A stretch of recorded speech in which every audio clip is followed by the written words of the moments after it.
Good morning students. DSN international senior secondary school Begu की ओर से आयोजित ऑनलाइन क्लासेज में मैं आपका हार्दिक स्वागत करती हूँ।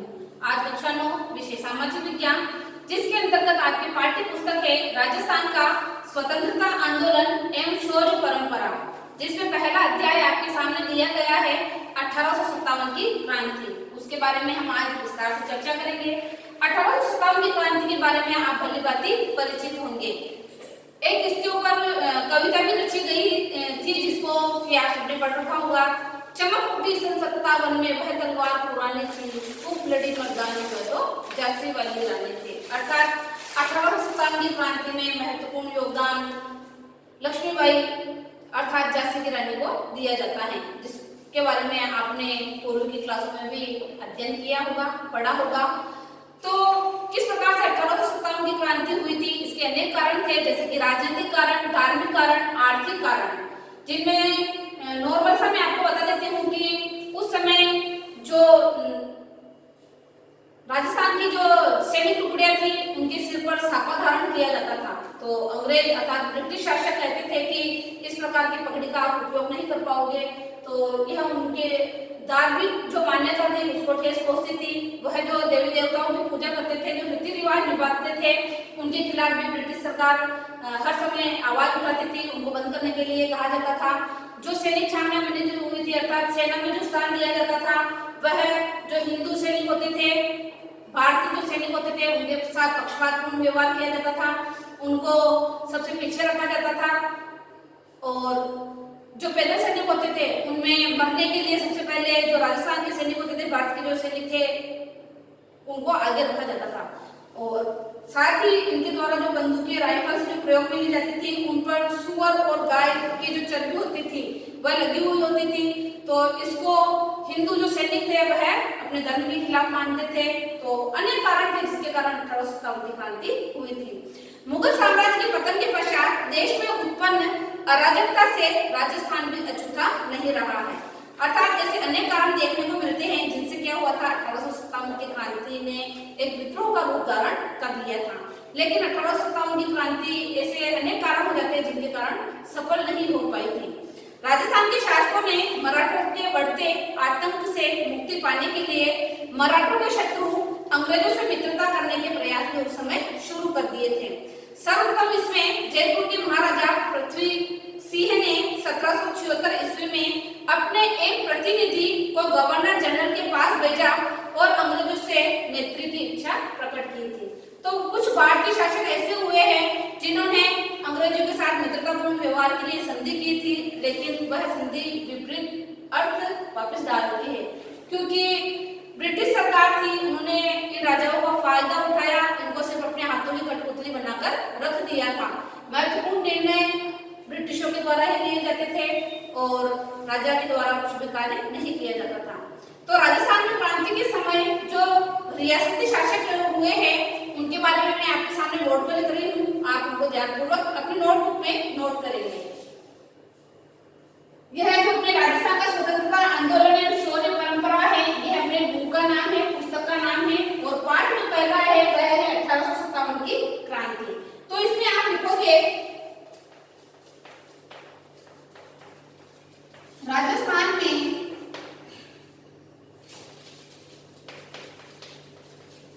क्रांति के समय,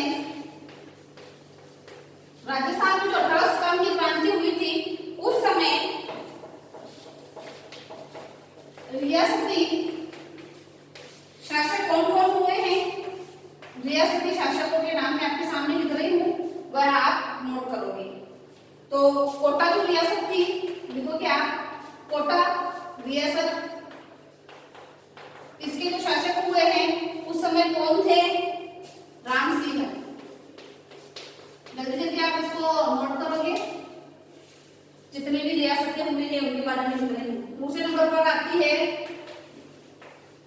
जोधपुर रियासत। हर बार में रियासत नाम लिखकर ऐसे लगोगे तो आप भी ऐसे लगा सकते हो या रियासत लिख सकते हैं। कौन था? तख्त सिंह है। ये शासकों के नाम है, ये आपको याद भी करने हैं। भरतपुर रियासत, इसमें लिखोगे आप जसवंत सिंह है। इधर शासकों के नाम है, इधर रियासतें हैं। उदयपुर रियासत के जो शासक हुए हैं वह है स्वरूप सिंह है। प्रश्नों के अंतर्गत इस प्रकार से पूछा जा सकता है कि राजस्थान में क्रांति के समय कोटा रियासत के शासक कौन थे? तो आपको इधर तो रियासत के नाम लिख रही हूँ, इधर जो उसके शासक हुए हैं उनके नाम लिख रही हूँ। उदयपुर के बाद आप लिखोगे जयपुर रियासत, इसके शासक हुए हैं राम सिंह द्वितीय। राम सिंह द्वितीय, आपने नोट कर लिया होंगे इनको। आगे भी जो रियासतें हैं उनके जो शासक है उनके बारे में मैं लिख रही हूँ।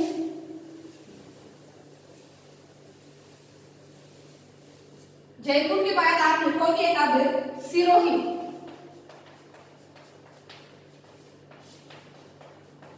सिरोही रियासत के जो शासक हुए हैं उनका नाम है शिवसिंह है।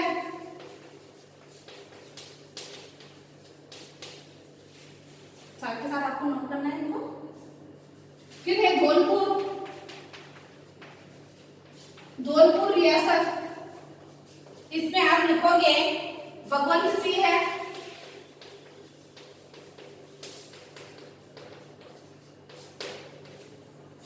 आगे आप लिखोगे बीकानेर। बीकानेर के अंतर्गत आप लिखोगे सरदार सिंह है।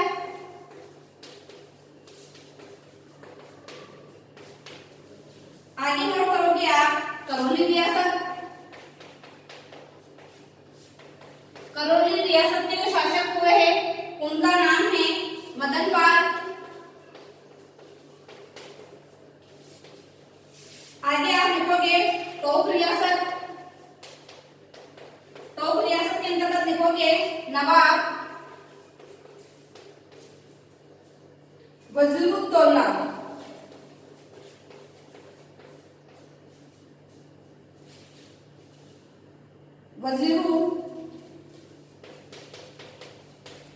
वजीरुद्दौला। इसके आगे आप लिखोगे बूंदी रियासत। बूंदी रियासत के जो शासक हुए हैं उनका नाम है राम सिंह है। इसके आगे आप लिखोगे अलवर रियासत। अलवर रियासत के जो शासक हुए हैं उनका नाम है विनय सिंह है।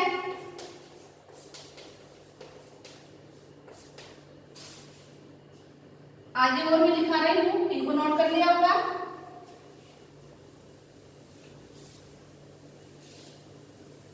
जो 19 रियासतें बताई गई है उनके नाम मैं आपको लिख रही हूँ बोर्ड पर। अलवर रियासत के बाद आप लिखोगे जैसलमेर रियासत। जैसलमेर रियासत के जो शासक हुए हैं रणजीत सिंह है।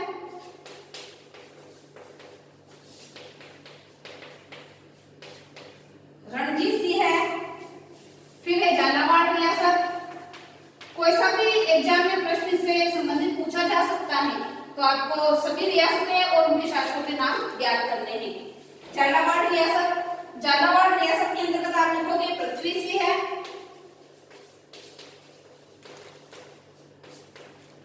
आगे आप लिखोगे प्रतापगढ़ रियासत। प्रतापगढ़ रियासत के जो शासक हुए हैं उनका नाम है दलपत सिंह है। आगे की रियासत आप लिखोगे बांसवाड़ा रियासत।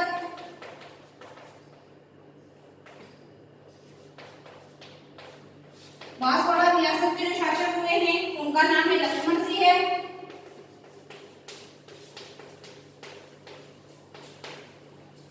आगे आप लिखोगे डूंगरपुर रियासत। डूंगरपुर रियासत, इसके जो शासक हुए हैं उनका नाम है उदय सिंह है।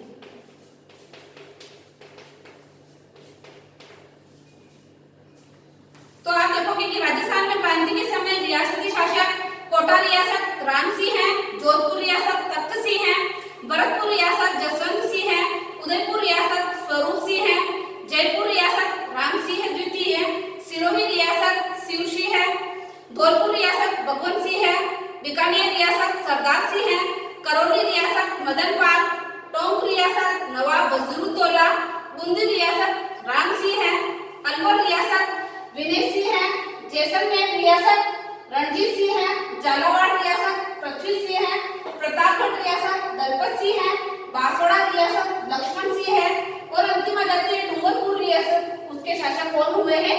उदय सिंह हुए हैं। तो ये बहुत ही महत्वपूर्ण है, इसको आप अपने नोटबुक में नोट भी करोगे।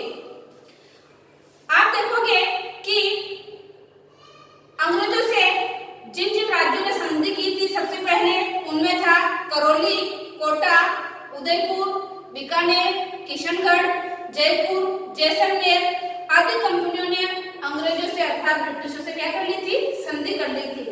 सबसे अंत में 1823 कब 1823 अर्थात सबसे अंत में संधि किसने की थी?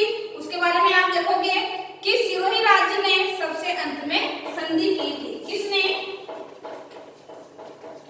सिरोही राज्य ने। यह बहुत ही महत्वपूर्ण है और आपकी पाठ्य पुस्तक में जो पीछे अभ्यास प्रश्न दिए गए हैं उसमें भी यह प्रश्न दिया गया है कि अंग्रेजों से संधि करने वाला अंतिम राज्य कौन सा था? तो सिरोही राज्य था।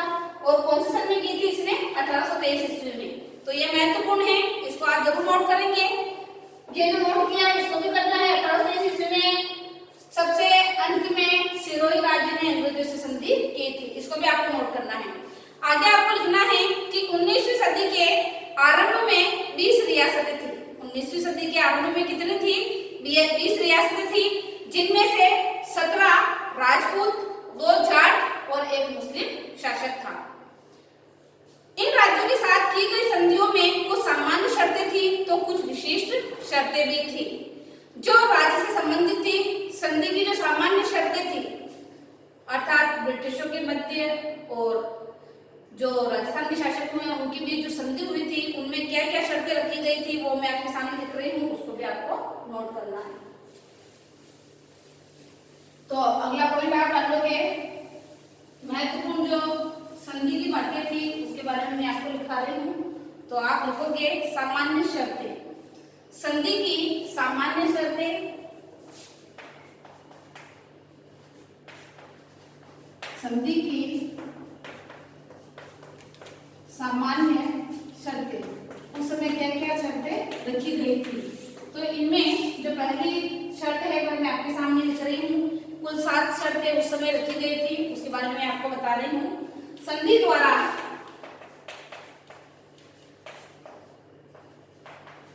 आप इन शर्तों को जरूर लिखेंगे। संधि द्वारा रियासती शासकों ने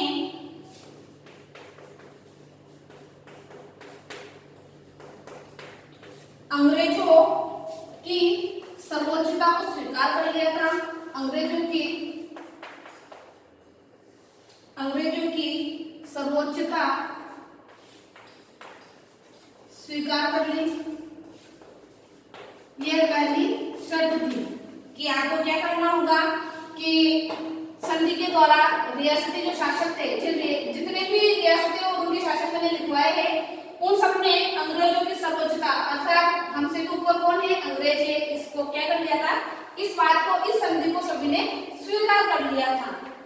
दूसरी जो शर्त है वह इसके अंतर्गत क्या रखी गई है वह भी मैं आपके सामने लिख रही हूँ।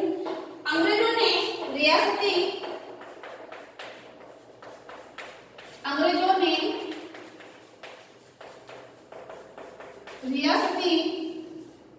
राजाओं का, रियासती जो राजा हुए हैं, जो शासक हुए हैं, उन राजाओं का वंशानुगत अर्थात वंश पर आधारित राज्याधिकार स्वीकार कर लिया था, स्वीकार कर लिया था। अब इसमें एक शर्त यह भी रखी गई थी कि कोई सा राजा अगर उसके पुत्र नहीं है तो वह किसी भी दत्तक पुत्र को गोद नहीं ले सकता था, अर्थात इन शर्तों में यह बताया गया था। और अगर किसी राजा के पुत्र नहीं है तो उसका जो राज्य होता था वह किसके अंतर्गत चला गया था? अर्थात अंग्रेज उस राज्य पर अपना पूर्ण अधिकार स्थापित कर लेते थे। अर्थात वंश पर ही आधारित था कि उसका पुत्र है तो आगे वह राज्य का उत्तराधिकारी बनेगा और नहीं है तो वह राज्य वहीं पर खत्म होता है। दत्तक पुत्र अर्थात गोद किसी भी पुत्र को नहीं लिया जा सकता था और उसको उत्तराधिकारी घोषित नहीं किया जा सकता था। दो संधि की जो बातें हैं वो मैंने आपके सामने लिखी, वो आपने लिख लिया होगा। तीसरा पॉइंट डाल के आप लिखोगे संधि की जो सामान्य शर्तें थी बिल्कुल सामान्य थी, इनके अलावा और कठोर नियम कायदे कानून ब्रिटिशों के द्वारा बनाए गए थे शासकों के लिए। तीसरा आप लिखोगे अंग्रेजों ने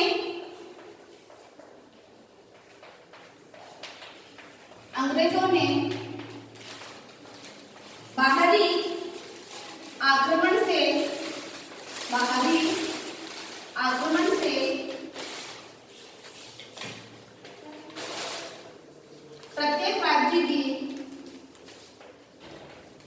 प्रत्येक राज्य की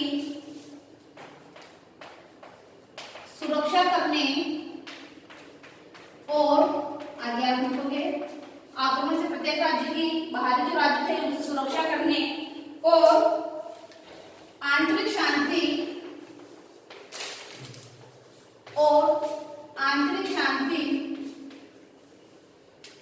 एवं व्यवस्था बनाए रखने, आंतरिक शांति एवं व्यवस्था बनाए रखने का आश्वासन दिया।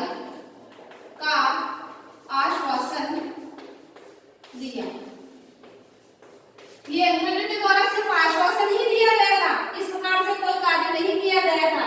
कोई से आंतरिक शांति एवं व्यवस्था की स्थापना उनके द्वारा नहीं की गई। उनके द्वारा तो एक नियम बनाया गया कि फूट डालो और राज करो। चौथा आप लिखोगे इसके अंतर्गत जो शर्त रखी गई थी, संधि करने वाले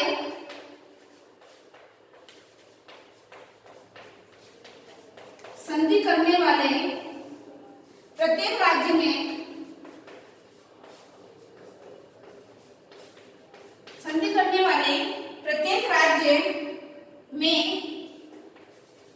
एक अंग्रेज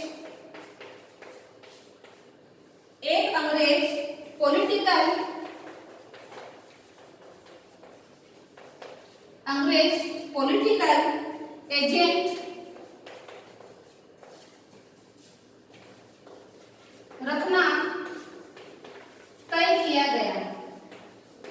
यह इसकी चौथी शर्त थी। इसके अंतर्गत मैं आपको और बता रही हूँ, ध्यानपूर्वक आप उसको सुनेंगे। साथ ही यह भी आश्वासन दिया गया था पॉलिटिकल एजेंट तो रखेंगे, हर राज्य में क्या करेंगे एक अंग्रेज अधिकारी को रखेंगे। इसके अलावा यह भी आश्वासन दिया गया कि पॉलिटिकल एजेंट उनके राज्य के कार्यों में हस्तक्षेप नहीं करेंगे। साथ ही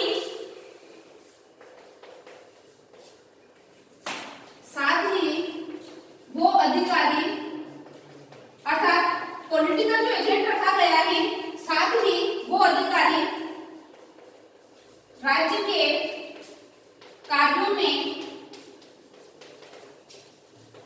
हस्तक्षेप नहीं करेगा। लेकिन ऐसा हुआ नहीं। हर अंग्रेज अधिकारी ब्रिटिश जो शासक हुए हैं उन्होंने जो ये नियम बनाए, जो शर्तें बनाई है, इनके विपरीत ही कार्य किया था। जो हिंदू शासक हुए हैं उनको सिर्फ धोखे में ही रखा था। तो 4 जो शर्तें बताइए वो आपने नोट कर ली होगी। 5वां पॉइंट आप डालेंगे जो संधि की शर्त थी उसके अंतर्गत 5वां पॉइंट आप डालो और उसमें लिखोगे 5वें पॉइंट में आप लिखोगे ब्रिटिश संरक्षण के बदले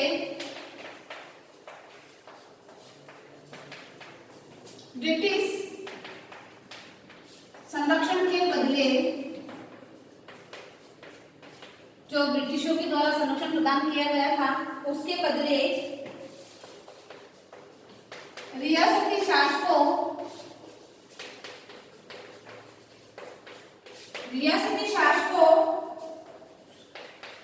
को अपनी विदेश नीति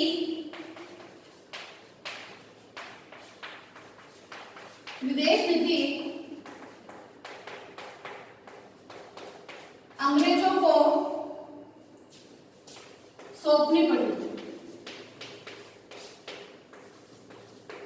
अब अंग्रेज जो है, ब्रिटिश शासन जो है वह क्या है, वो कह रहे हैं कि ब्रिटिश संरक्षण के बदले, अर्थात ये जो देशी राजाओं को संरक्षण प्रदान करेंगे, उनके बदले रियासती जो शासक हुए हैं उनको अपनी विदेश नीति अंग्रेजों को सौंपनी पड़ी। अर्थात अपने आपसी विवादों को अंग्रेजों की मध्यस्थता के हेतु उनके जो नियम हैं उनके सामने उनको झुकना पड़ा और वादा भी करना पड़ा। इस चीज का क्या करना पड़ा, उनको वादा करना पड़ा। छठी जो संधि है, जो संधि की शर्त रखी गई है वह मैं आपके सामने लिख रही हूँ कि आवश्यकता पड़ने पर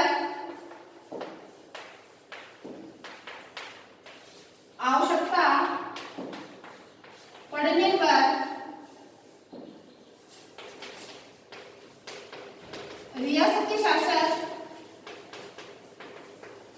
अगर आवश्यकता पड़ती तो जो रियासती शासक थे उनके लिए कहा गया है कि रियासती शासक अपने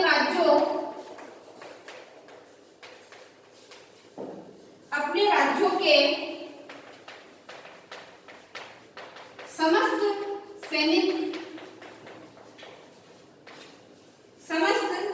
सैनिक साधन अंग्रेजों को सौंप देंगे या अंग्रेजों के सुपुर्द कर देंगे। अंग्रेजों के सुपुर्द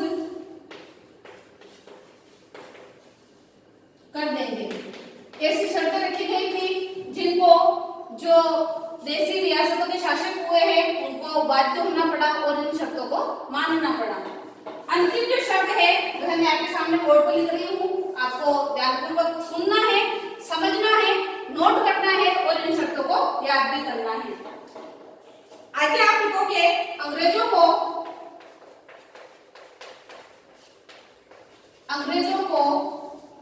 वार्षिक खिराज,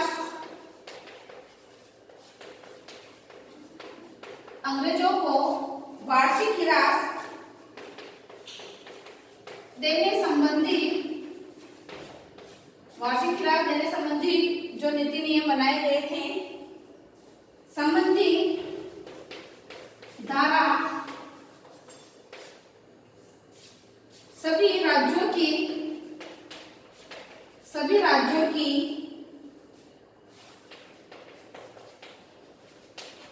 संधियों से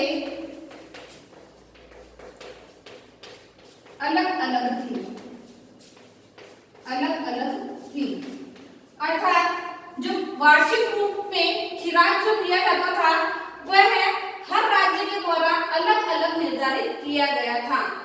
हर राज्य के लिए एक ही समान वार्षिक खिराज तय नहीं किया गया था। तो यह क्या थी, संधि की शर्तें थी जो किसके द्वारा रखी गई थी कि 19वीं सदी के आरंभ में यह रखी गई थी कि जो उस राज्य से संबंधित थी, संधि की सामान्य शर्तें जो आपके सामने साथ मैंने बोर्ड पर लिखी है, आपने इनको नोट भी कर लिया होगा। एक बार वापिस सभी का दोहरान मैं आपके सामने कर देती हूँ कि संधि के साथ ही शर्तें क्या क्या थी। कि संधि द्वारा रियासती शासकों ने अंग्रेजों की सर्वोच्चता को स्वीकार कर लिया था। सभी राज्यों ने मिलकर क्या कर लिया था कि अंग्रेजों अर्थात ब्रिटिशों की जो नीति थी वह सबसे सर्वोच्च है और उनकी सर्वोच्चता को स्वीकार कर लिया था। द्वितीय जो संधि थी वह थी अंग्रेजों ने रियासती राजाओं का जो वंशानुगत राज्याधिकार था उसको स्वीकार कर लिया था, लेकिन इस नियम पर वह चले नहीं थे। अंग्रेजों ने बाहरी आक्रमण से प्रत्येक राज्य की सुरक्षा करने और आंतरिक शांति एवं व्यवस्था बनाए रखने के लिए सहायता एवं आश्वासन भी दिया था। इस नियम पर भी वह नहीं बने रहे। चौथी जो शर्त है वह है संधि करने वाले प्रत्येक राज्य में एक अंग्रेज पॉलिटिकल एजेंट को रखा गया था और उसके द्वारा तय किया गया था कि वह राज्य के किसी भी कार्यों में हस्तक्षेप नहीं करेगा। लेकिन ऐसा नहीं हुआ, वह राज्य के कार्यों में हस्तक्षेप करने लग गए थे। ब्रिटिश संरक्षण के बदले रियासती शासकों को अपनी विदेश नीति अंग्रेजों को सौंपनी पड़ी थी और यह वादा भी करना पड़ा था। छठी जो शर्त है वह है कि आवश्यकता पड़ने पर रियासती शासक अपने राज्यों के समस्त जो सैनिक साधन है वह अंग्रेजों के सुपुर्द कर देंगे आवश्यकता पड़ने पर। और अगला जो पॉइंट था इसमें सातवीं जो शर्त रखी गई थी वह थी कि अंग्रेजों को वार्षिक खिराज देने के लिए संबंधित धारा सभी राज्यों की संधियों में अलग अलग दर्शाई गई है, अलग अलग बताई गई है। खिराज की यह राशि निर्धारित करने के लिए मराठों को दिए जाने वाले खिराज को आधार बनाया गया था। ब्रिटिश संरक्षण स्वीकार करने के फलस्वरूप राजस्थान के रियासती नरेशों को सुरक्षा तो प्राप्त हुई थी, पर उन्होंने अपनी स्वतंत्रता खो दी थी, अर्थात वह अंग्रेजों के हाथों की कठपुतली बनकर रह गए थे। जो देशी शासक हुए हैं वह अंग्रेजों के हाथों की कठपुतली बनकर रह गए थे। उपयुक्त संधियों का राजस्थान के राज्यों पर बहुत ही गहरा प्रभाव पड़ा है। कंपनी सरकार को नियमित रूप से खिराज देने से राजस्थान के राज्यों की आर्थिक स्थिति काफी कमजोर हो गई थी। पॉलिटिकल एजेंट राज्य में व्यवस्था बनाए रखने के नाम पर निरंतर हस्तक्षेप करने लग गए थे। शासनकाल और अधिकारियों में आई कमी के कारण राज्य शासन संबंधी कार्यों के प्रति उदासीन रहने लग गए थे। ऐसी परिस्थिति में ब्रिटिश जो पॉलिटिकल एजेंट थे वो तानाशाह बन गए थे। कंपनी द्वारा खिराज वसूलने के अलावा समय समय पर अनेक खर्चे भी हिंदू शासकों के ऊपर थोप दिए गए थे। अंग्रेजों ने राज्यों के आर्थिक साधनों पर भी अधिकार करने का पूरा प्रयास किया था।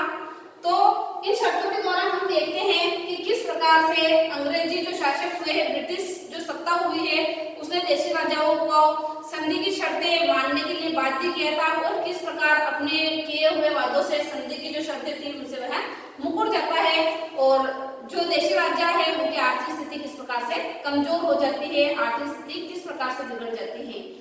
तो आज जो मैंने आपको जितना भी पढ़ाया है देशी रियासतों के जो रियासतें हैं और उनके जो शासक हुए उनके बारे में और अंग्रेजों और देशी राज्यों के बीच जो संधि की शर्तें हैं वो सातों शर्तें मैंने आपको बताई हैं। तो मैं आशा करती हूँ कि आज के द्वारा दी गई वीडियो आपको बहुत ही पसंद आई होगी। फिर भी आपको इसमें किसी प्रकार की कोई समस्या आती है तो सर के नंबर पर आप अर्थात बोर्ड पर दिए हुए नंबर पर आप अपने सुझाव दे सकते हैं। धन्यवाद।